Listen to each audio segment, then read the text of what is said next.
नमस्कार दोस्तों, मैं डॉक्टर अमरीश खारी आपका अपने YouTube चैनल डॉक्टर खारी पर स्वागत करता हूं। दोस्तों, आज की इस वीडियो में हम बात करेंगे होम्योपैथिक मेडिसिन नक्सोमिका के बारे में।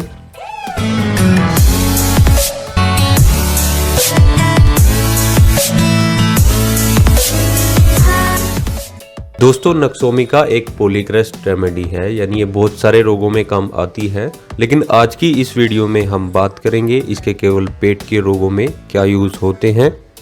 दोस्तों, होम्योपैथी में कॉन्स्टिट्यूशनल का बहुत अहम रोल रहता है किसी भी चीज का ट्रीटमेंट करने के लिए। कॉन्स्टिट्यूशनल वो होता है जिसमें पेशेंट के शारीरिक और मानसिक लक्षणों को देखकर मेडिसिन का चयन किया जाता है।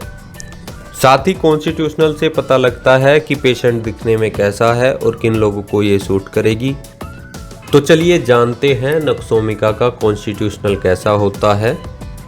दोस्तों, नक्सोमिका का पेशेंट दिखने में दुबला पतला होता है और हमेशा चिड़चिड़ा रहने वाला होता है। नक्सोमिका खास तौर पर उन लोगों को सूट करती है जो ज़्यादातर मानसिक काम करते हैं, यानी जिनका शारीरिक काम नहीं होता है। जो लोग घर में हमेशा बैठे रहते हैं या पढ़ाई करते हैं, मकान से बाहर नहीं निकलते हैं, मेहनत परिश्रम नहीं करते, उन्हें धीरे धीरे कई रोग आ जाते हैं। उनका मस्तिष्क ही काम करता है। वो अपने मानसिक कार्य में इतने व्यस्त रहते हैं कि शरीर को बिल्कुल भूल जाते हैं। उनका शरीर टूट जाता है, नींद ठीक से नहीं आती है, भूख नहीं लगती है, कब्ज हमेशा उनको बना रहता है। नक्सोमिका के पेशेंट ज़्यादातर कुर्सी पर बैठने वाले होते हैं, जैसे वकील, विद्यार्थी, व्यापारी, डॉक्टर या फिर नेता। मानसिक काम ज़्यादा होने के कारण रोगी चिड़चिड़ा भी हो जाता है। छोटी छोटी बातों पर उसको चिंता रहती है, गुस्सा आता है। पेशेंट अपने काम के प्रति बहुत कॉन्शियस रहता है। इसी के साथ वो झगड़ालू भी कई बार हो जाता है। एक होम्योपैथिक डॉक्टर का कहना है कि मानसिक लक्षणों के आधार पर दुनिया के नागरिकों का विभाजन किया जाए तो 2/3 लोग नक्सोमिका के पेशेंट निकलेंगे। नक्सोमिका का पेशेंट जिस काम को हाथ में ले लेता है उसमें जी जान से जुट जाता है। किसी काम को धीरे धीरे सहज भाव से नहीं करता है, जो करता है झट से कर डालता है, किसी का वेट नहीं करता।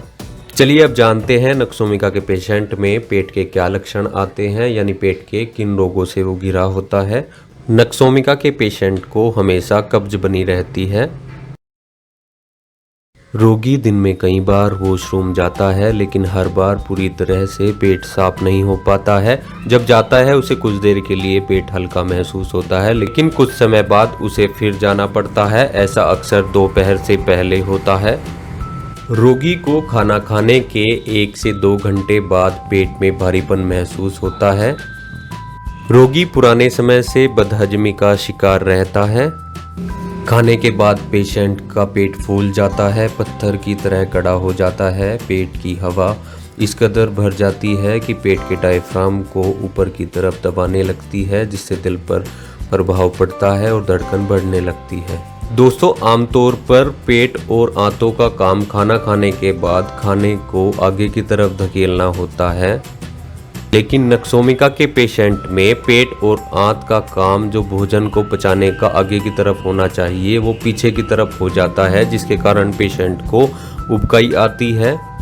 पेशेंट बार बार उल्टी करने की कोशिश करता है, लेकिन कई बार आती भी है और कई बार नहीं भी आती है। अंत में जोर लगाकर उसे उल्टी करनी पड़ती है। दोस्तों, नक्सोमिका के पेशेंट में रोगी को अगर दस्त भी लगते हैं तो उसमें भी उसे जोर लगाना पड़ता है।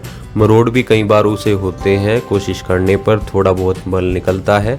जितना भी मल निकलता है उससे राहत मिलती है। तो नक्सोमिका का रोगी पेट से बहुत परेशान रहता है, क्योंकि उसका खाना पचने में बहुत परेशानी आती है। साथ ही उसको स्टूल से हमेशा असंतुष्टि रहती है। पेशेंट कभी भी संतुष्ट नहीं हो पाता है लैट्रिन करने के बाद। पेशेंट मानसिक काम करने के बाद इतना थक जाता है कि उसे रात में सोने के टाइम से पहले ही नींद आने लगती है, जिसकी वजह से पेशेंट रात को जल्दी सो जाता है और सुबह 3 बजे जल्दी उठ जाता है। उसके बाद उसे नींद नहीं आती है। दोस्तों, नक्सोमिका या होम्योपैथी की किसी भी मेडिसिन का सेल्फ मेडिकेशन नहीं करना चाहिए, यानी दवाई खुद से नहीं लेनी चाहिए। इसके लिए आप नज़दीकी डॉक्टर से संपर्क कर नक्सोमिका का सेवन कर सकते हैं, नहीं तो दिए गए व्हाट्सएप नंबर पर मुझसे संपर्क कर इलाज ले सकते हैं।